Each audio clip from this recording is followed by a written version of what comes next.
السلام علیکم ورحمۃ اللہ وبرکاتہ۔ اعوذ باللہ من الشیطان الرجیم، بسم اللہ الرحمن الرحیم۔ ھدی للمتقین، صدق اللہ العظیم۔ ہدن یعنی ذریعہ ہدایت ہے، للمتقین پرہیزگاروں کے لیے، یعنی یہ پاکیزہ اور مقدس کتاب ہدایت کا ذریعہ ہے اللہ سے ڈرنے والوں کے لیے۔ معزز ناظرین، لفظ متقی کا مطلب و مفہوم یہ ہے کہ جو گناہوں سے بچے ہیں، متقی جو خدا کے دوست ہیں وہ ہیں ولی۔ تو جن کے اندر اللہ رب العالمین کا حکم ہوگا اور ہادی عالم رحمت عالم نبی آخر الزماں صلی اللہ علیہ وسلم کے اندر اللہ رب العالمین کا حکم ہوگا اور آقا مدنی کریم صلی اللہ علیہ وسلم کا پاکیزہ طریقہ ہوگا، وہ متقی کی لسٹ میں آ جائے گا۔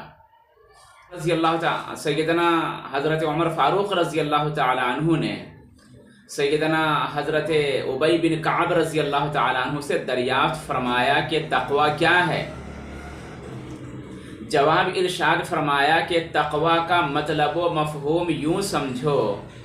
کہ اگر تم ایسے جنگل سے گزر رہے ہو کہ جس جنگل کے اندر درخت ہو اور درخت بھی کانٹے دار ہو، کانٹوں سے بھرا جنگل ہو، اس جنگل سے اگر تم گزرو گے تو تمہارے وہاں سے گزرنے کا طریقہ کیا ہوگا؟ عمر فاروق رضی اللہ تعالی عنہ نے جواب ارشاد فرمایا کہ وہاں ہم اپنا دامن بھی بچائیں گے اور اپنے کپڑوں کو بھی بچائیں گے۔ تو ابی بن کعب رضی اللہ تعالیٰ عنہ نے فرمایا کہ بس یہی مطلب ہے تقوی کا، کہ رب العالمین نے جن کاموں سے روک دیا ہے اس سے رک جانا، اور جن کاموں کو کرنے کا حکم دے دیا ہے ان کاموں کو کر لینا، اور ہادی عالم رحمت عالم صلی اللہ علیہ وسلم کی مکمل پیروی اور اطاعت کر لینے کا نام تقوی و طہارت ہے۔ یعنی یہ قرآن عظیم، اس قرآن عظیم کا نور جو نور ہدایت ہے اس آدمی کی طرف ٹرانسفر ہوگا، اس آدمی کی طرف منتقل ہوگا جس کے اندر تقوی کی صفت پائی جاتی ہو۔ ناظرین کرام، اللہ رب العالمین نے ہمیں ایک وجود خاکی عطا کیا ہے اور ایک وجود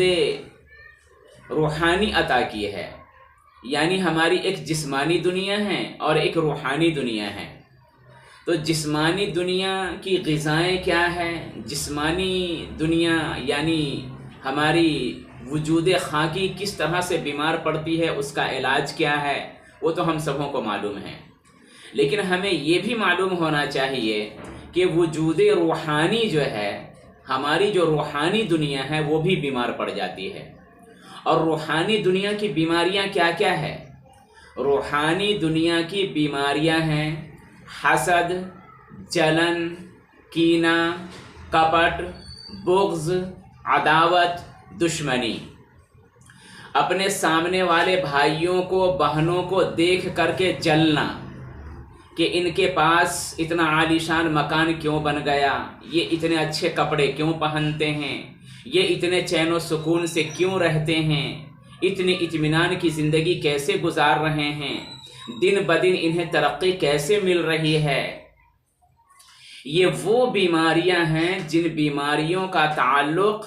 وجود روحانی سے ہے، یعنی ہماری روحانی دنیا سے ہے، اور ان بیماریوں کے رہتے ہوئے قرآن عظیم کا جو نور ہدایت ہے وہ ہمارے قلب کی طرف منتقل ہو جائے، ٹرانسفر ہو جائے، یہ ناممکن سی بات ہے۔ انہی بیماریوں کے خاتمے کے لیے اور انہی بیماریوں کے علاج کے لیے رب العالمین نے ہمیں یہ روشن اور منور کتاب عطا فرمائی ہے۔ اور کتاب کے ساتھ ساتھ ہادی عالم رحمت عالم نبی آخر الزماں صلی اللہ علیہ وسلم کی پاکیزہ ذات عنایت فرمائی ہے،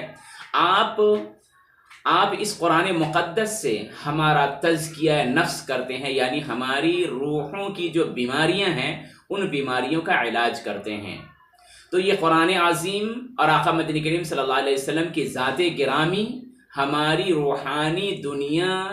کو منور اور روشن کرنے کا سبب اور ذریعہ ہیں، اور روحانی دنیا جو ہماری بیمار ہو جاتی ہے ان بیماریوں کے لیے مکمل اس کے اندر شفا موجود ہے۔ تو ناظرین کرام، ہمیں مختصر انداز میں یہ بات سمجھ لینی چاہیے کہ ہم میں سے جس کسی میں بھی اگر اس طرح کی بیماریاں موجود ہے